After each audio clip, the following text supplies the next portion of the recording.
5 words. That is all it took on the single most chaotic day of the WNBA offseason. The day Chicago lost its biggest star, its most polarizing draw. The face of everything they were trying to build, Caitlin Clark typed 5 words on her phone, hit send, and quietly took over an entire city that does not even belong to her team. And while every media outlet in America spent the next 48 hours screaming about trades and franchise malpractice and dysfunction, the Indiana Fever were sitting back watching their blueprint execute itself in real time. Nobody was paying attention to what was actually happening. Let's fix that right now. April 6, 2026. The WNBA offseason officially opens, and the first shockwave lands immediately. The Chicago Sky trade Angel Reese, 2-time All-Star, face of the franchise, the most polarizing figure in women's basketball, to the Atlanta Dream. The return 2 first-round picks that will probably land somewhere in the mid-teens. CBS Sports gives the Sky an actual letter grade of F. Fans are devastated. Former players are shaking their heads. The entire basketball conversation collapses into one question: what is Chicago doing? And right in the dead center of that catastrophe, right when Sky fans are processing the loss of their biggest draw, Caitlin Clark pulls out her phone. The Cubs had just posted their 150th anniversary cookie challenge, asking fans to submit recipes for Wrigley Field concession stands. Clark, a lifelong Cubs fan, tweets it with 5 words that detonated every timeline simultaneously: would love to be the taste tester. If you have been tracking what this channel has been saying about Clark's cultural footprint all season, you already knew something like this was coming. Hit that like button right now, because what we are about to unpack is the most underreported story of this entire offseason. And it goes a lot deeper than cookies. The Cubs responded within minutes, absolutely. And Chicago exploded. Fans flooded social media. One person posted that the Sky just made room on the roster for her, another joked she should pitch for the Cubs while she was at it. Caitlin Clark was trending in Chicago, not Angel Reese, not the Sky, not the trade that the national sports media spent 2 days dissecting.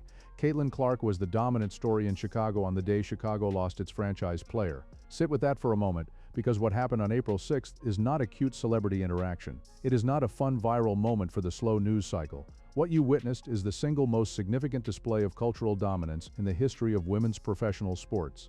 Clark did not hold a press conference. She did not release a statement. She did not make a single call to any agent or front office. She typed 5 words on a phone and redirected the emotional gravity of an entire major American sports city. A city that was actively in mourning for its own team toward herself, without playing a minute of basketball, without any organizational infrastructure behind the moment. Just 5 words and 3.2 million people paying attention to whatever she does next. Now here's where every other channel covering this story completely loses the thread. They treat the tweet as the story, the cookie exchange is the story. The viral moment is the story. The Chicago fans reacting is the story. That is the surface. That is the visible layer. The real story is the mechanism underneath it. The reason a tweet about a baking competition carries this kind of weight, and what that mechanism means for everything Indiana is building this offseason. Because Clark's cultural gravity is not separate from the Fever's championship strategy. It is the strategy. It is the engine. It is the reason the blueprint works. Let's connect those dots. Start with Kelsey Mitchell. Heading into this offseason, Mitchell was a free agent. She had legitimate market value. She is a supermax caliber guard who could have tested the open market and generated real competition for her contract. She did not. She signed the $1.4 million supermax and locked herself into Indiana before free agency even heated up. Why? Mitchell said it directly. Clark stated it publicly on national television, telling the world that signing Kelsey Mitchell was Indiana's first priority and calling her her running mate. When the most recognizable athlete in your sport goes on NBC and tells the country she needs you as her teammate, you do not test the market. You run toward what is being offered, because what is being offered is a seat at the table where history gets made. Lexi Hull operates under the same calculus, just from a slightly different angle. Hull is a restricted free agent with the legal right to explore her options. She spent last season on the court for every game the Fever played, and specifically watched what this team looked like during the 13 games Clark was actually healthy and competing. She saw 16.5 points per game. She saw 8.8 assists, numbers that reshape every cutter's opportunity, every corner shooter's shot quality, every secondary scorer's usage. Hull watched an ecosystem from the inside that most players in this league would sacrifice contract money to be part of. She is not leaving it.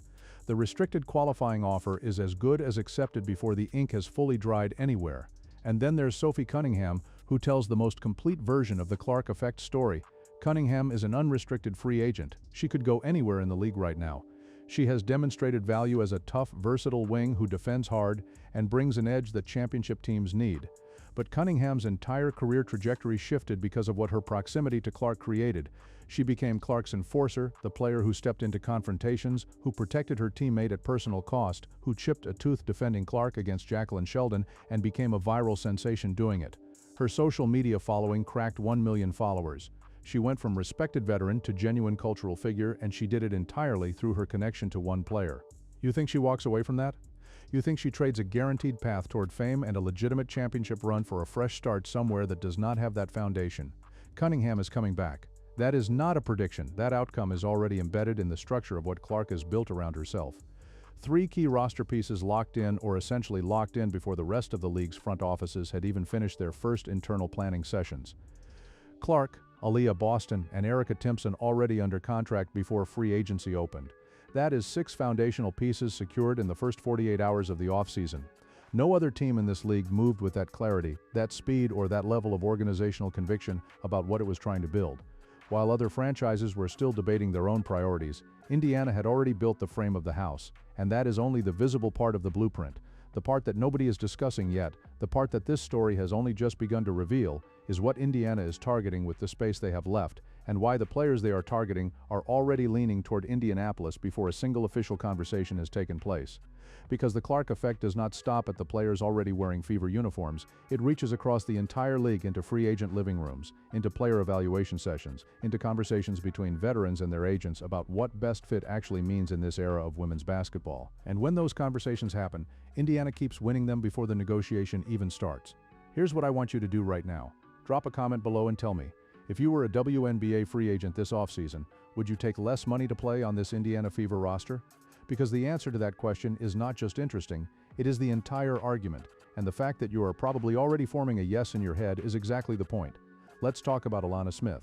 Because this is the acquisition that changes Indiana from a contender into something scarier. Smith was the co-defensive player of the year last season. She averaged close to 2 blocks per game while shooting near 40% from 3 on real volume, a combination of rim protection and perimeter shooting that almost does not exist anywhere else in the league at her level. Multiple credible reports are whispering about genuine mutual interest between Smith and Indiana heading into this free agency period. Not officially confirmed, this is firmly in the territory of early market signals and sourced conversations rather than done deals. But the fit is not just good, it is surgical. The Fever's one consistent structural vulnerability last season was interior defense and frontcourt size. Pairing Smith with Aaliyah Boston would give Indiana a defensive frontcourt that playoff opponents would spend weeks of film study trying to solve. Boston's versatility and skill offensively, Smith's rim deterrence and floor spacing defensively. That combination does not currently exist on any roster in this league. Then there is Azura Stevens, who made her interest in Indiana visible in a way that athletes almost never do publicly. She took to TikTok, called Indianapolis a, quote, nice little city, and engaged directly with Fever fans in the comment section.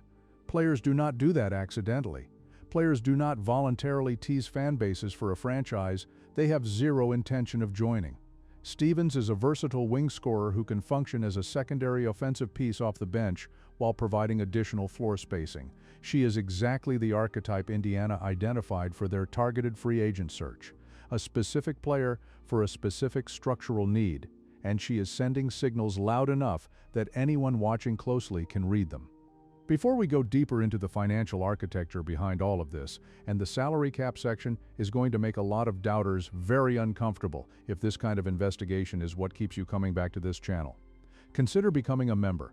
Your support is what makes it possible for us to keep going this deep when everyone else is staying at the surface. The join button is right below this video. Now, the salary cap, because this is where the critics think they have the argument, and I want to dismantle that argument completely. The 2026 WNBA salary cap stands at $7 million.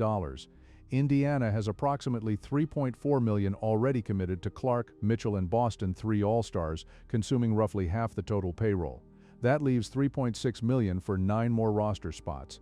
Add meaningful raises for Hull and Cunningham under the evolving collective bargaining landscape, and the working number drops to somewhere around $2.5 million for 7 additional players. The critics hear those numbers and immediately reach for the top-heavy roster argument. The cap is going to kill them. They cannot build depth. The math does not work. Stop. That analysis is not just wrong. It is backward. The cap does not threaten Indiana's blueprint. The cap reveals how sophisticated Indiana's blueprint actually is. Championship roster construction under a hard salary cap has never been about spending the most money. It has always been about spending it in precisely the right places and then filling the remainder with exactly the right people. Indiana's plan reads like a textbook example of how this is supposed to work. You commit your maximum resources to the three players who define your ceiling. Clark, Mitchell, Boston, half the cap, completely worth it. You pay your critical role players, Hull, Cunningham, raises that reflect genuine contribution without overpaying for perceived market premium. You sign one targeted impact free agent at somewhere between $400,000 and $600,000 to surgically address your most urgent structural need. Then you fill out the remaining spots with veterans on minimum deals who have made a conscious decision to prioritize a championship opportunity over a larger contract elsewhere. And you use your draft pick to add a productive rookie on a cheap, controllable deal who can contribute immediately in a role player capacity. 12 players, 3 stars. 2 key role players. 1 targeted impact addition. 6 minimum contributors. That is the blueprint. That is also, for the record, exactly how the Golden State Warriors won 4 championships. Not 12 max contracts, not an all-star at every position. 3 elite players at the top. Curry, Thompson, Green, and a roster built around specific competencies and high character at every other spot. Indiana is running the Warriors playbook in the WNBA, adjusting only for salary scale. The strategy underneath is identical. But the Fever have one structural advantage that Golden State never possessed at peak Dynasty. They have the most attractive ring-chasing destination in their sport. Every league produces veterans in the later stages of their career who will consciously accept below-market contracts to play for a legitimate contender. This is documented behavior across every major American professional sport for those players in the WNBA right now. Indiana offers something no other franchise can match simultaneously: a legitimate championship-caliber roster built around a transcendent talent, a fan base that fills buildings and treats this team with the kind of emotional investment that most franchises never develop, a $78 million practice facility coming online that will be the most advanced in the entire WNBA, and the opportunity to share a locker room with the most famous athlete in women's sports history. Veterans who are exhausted from losing seasons, from playing in empty gyms, from being on franchises going nowhere. Those players are going to call Amber Cox and say whatever the minimum is, they are in, and Indiana is going to have options there that other front offices simply do not get to consider. If someone in your life is still sleeping on what Indiana is building, share this video with them right now, because the next section is the one that reframes the entire offseason. Let's zoom all the way out, because when you look at individual moves, Mitchell signed, Hull offered, Cunningham returning, Smith interested, you see a series of good roster decisions. When you look at the full chessboard, you see something completely different. You see a front office that is not reacting to the market, they are shaping it. Step 1, secure the core immediately.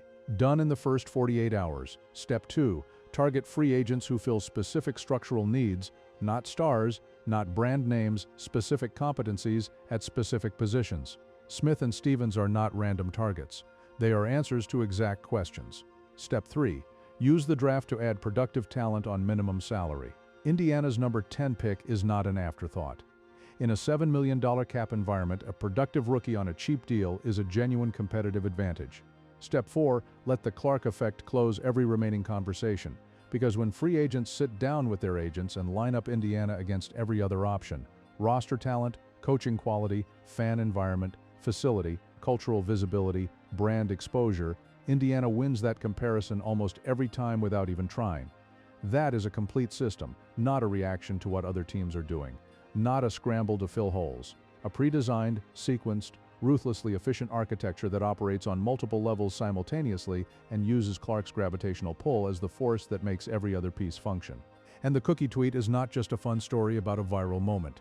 It is the proof of concept. It is the demonstration that this gravity is real, measurable, and operating at a scale that no other player in women's sports history has achieved. She can dominate a news cycle without playing basketball. She can take over the biggest sports city in the Midwest with 5 words on her phone. She can make an entire league's worth of free agents want to join her team just by being exactly who she already is. May 9th, Dallas Wings. Gainbridge Fieldhouse, that is when the regular season begins. That is when the rest of the league gets its first live. Look at what Indiana has actually assembled.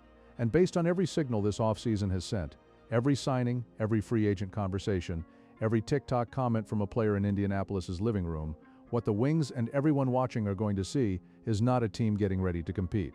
It is a team getting ready to define an era. Subscribe and hit the notification bell right now, because our opening night breakdown drops the moment that game ends, and the conversation we are going to have after that. First look at this roster is one you do not want to come to late. The dynasty question is no longer hypothetical. The foundation has been poured. The only thing left is watching it rise.